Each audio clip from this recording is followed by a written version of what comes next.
When you think of a mage in World of Warcraft, what makes a mage good?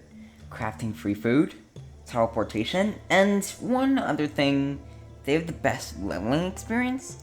If you thought of the third thing, that is the thing that makes mage stand out. Over WoW's history, their toolkit has enabled incredible AoE farms that reap hundreds of thousands of experience for them in no time. Now you may be thinking, how does this connect with Exile's Reach? If you've seen my recent speedrun video for leveling from 1 to 10 on Exile's Reach, you have an idea of what's up already. But even in that video, I didn't show the steps I took to fully optimize my grind and how this method can be used in loads of ways, which is why I wanted to make a guide for this AoE method to share with others. Unlike classic WoW, where your true experience starts at as early as level 21, in retail WoW it's level 6 with the spell Arcane Explosion. The start of the quest line is fairly easy, as all you need to do is questing up to level 6. By the time you hit level 6, you'll be in a place called Ogre Ruins, where Gorgoth captured the Horde and besieged the Grim Axe, or if you're on the Alliance side, Henry Garrick. But here's the fun part. You actually don't want to quest further than level 6 because you miss out on what is considered the fastest way to level 10. This is where Heirlooms come into play, because regardless of the XP bonus, like the Warband XP bonus or any other special ones, Heirlooms are going to be the way that you will level significantly faster in the next levels in this one place.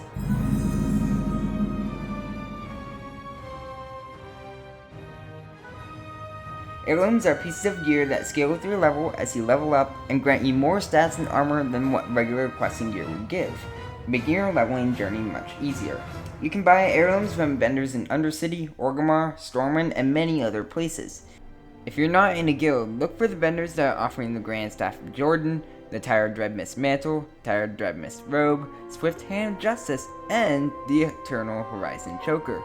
Even though that gets you a little extra DPS, that's probably not going to be enough, so if you can try and do so, I highly recommend going into a guild that has guild level 20 at minimum for more items. Remember that in this grind, you'll need to put on the Swift Hand of Justice trinket in both of the trinket slots, because every single kill, you're refunded for 2% of your health, but with the stack, it's 4%.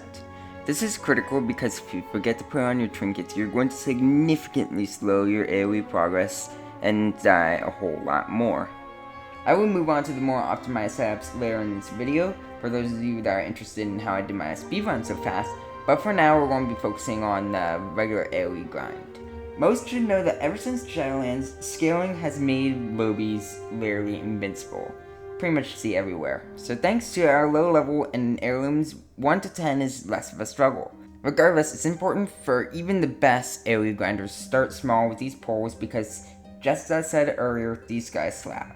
Instead, I highly recommend doing the high IQ method of using social aggro by only hitting one mob with a frostbolt or a fire blast so they come at you from a reasonable distance. Another method you could use is riding the heirloom bike to kite the mobs to kill them, which is what I did during my speedrun sometimes. If you're able to make a successful pull and able to kill the mobs, like in the clip, congratulations! If you didn't, just keep trying. If you still have extra health, you might need to get back up.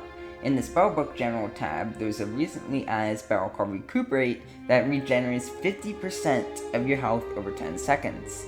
And if you've been doing the AoE grind for a minute or two without any deaths, you might have dinged the level, and this is where it gets fun. If you bought all the Tired Dreadmist gear available from the heirloom curators and guild vendors, you'll be rewarded with a burst of AoE damage and a temporary 40% intellect increase every level, which will speed up the grind like crazy. If you're starting to see a difference between taking 5 minutes to ding a level but instead doing the same thing in seconds, I applaud your perception. Before we get into how I did the speedrun, let me tell you a story of why I came up with this idea. You see, there's a channel on YouTube by the name of Azro who covers a variety of WoW content such as skywriting racing, some of the silliest death speedruns like dying in the Demon Hunter Zone in 11 seconds, and then we got Exile's Reach content. He broke multiple speedrun records on the island, but the one that I want to focus on is the 1 to 10 speedrun he posted in Dragonflight with heirlooms and a Warden Hunter in 8 minutes 15 seconds. While Azro didn't bother putting his record on speedrun.com, he put his rivals on the speedrun chart to shame with their times ranging from 19 to 21 minutes. I discovered his channel months ago, but recently there's a sudden thought as I was playing WoW where I was like, can I get the 1 to 10 speedrun on Exile's Reach? I spent hundreds of hours on Exile's Reach already doing quests in there. And I remember that there's the Ogre Ruin spot where surely I could have a chance to be in my competitive level. Now, how on earth did I speed level to 10 in just 7 minutes, 23 seconds, and 89 milliseconds? I set out to break the record over the timeline of 3 days, so you'll see an improvement in my speedrun every day since really this didn't take too long to beat. Unfortunately, I forgot to record any footage of the 2 days since I was practicing my speedrun, but all that I managed to find was a couple of Battle.net DMs that I had with one of the nice people on the All Things Nerd Discord, Burning Sage.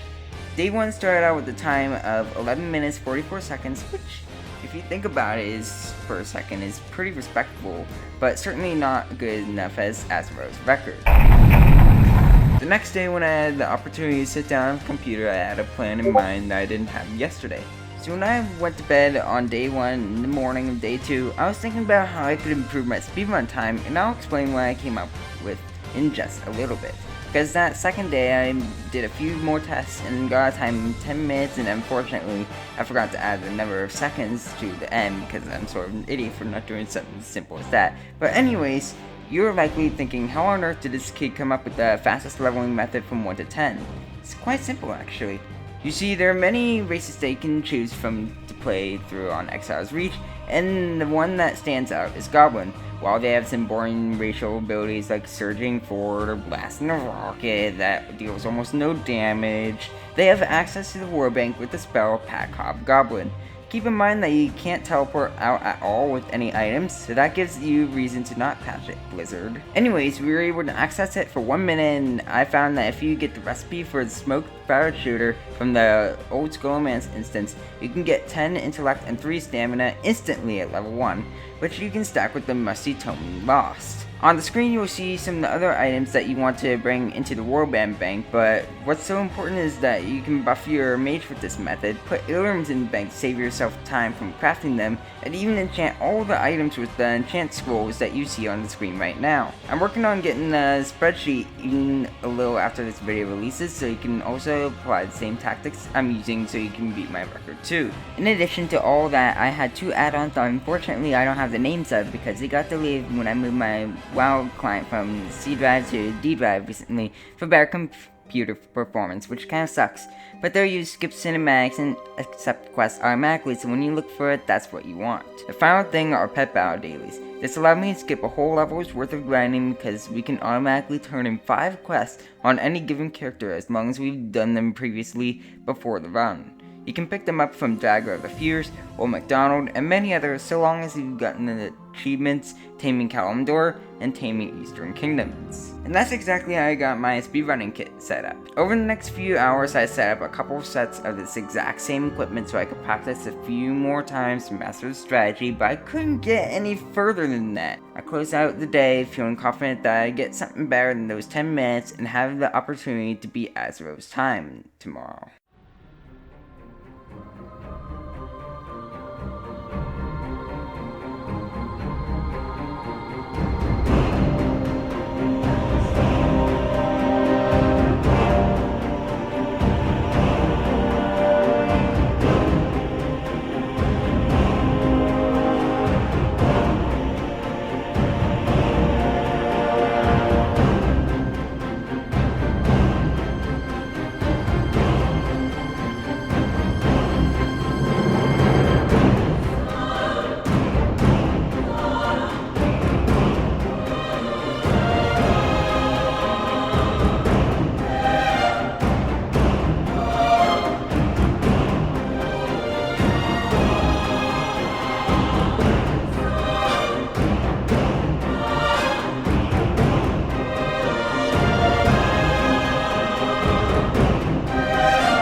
And that's the story of how I got the time of 7 minutes, 23 seconds, and 89 milliseconds for leveling from 1 to 10 as a mage.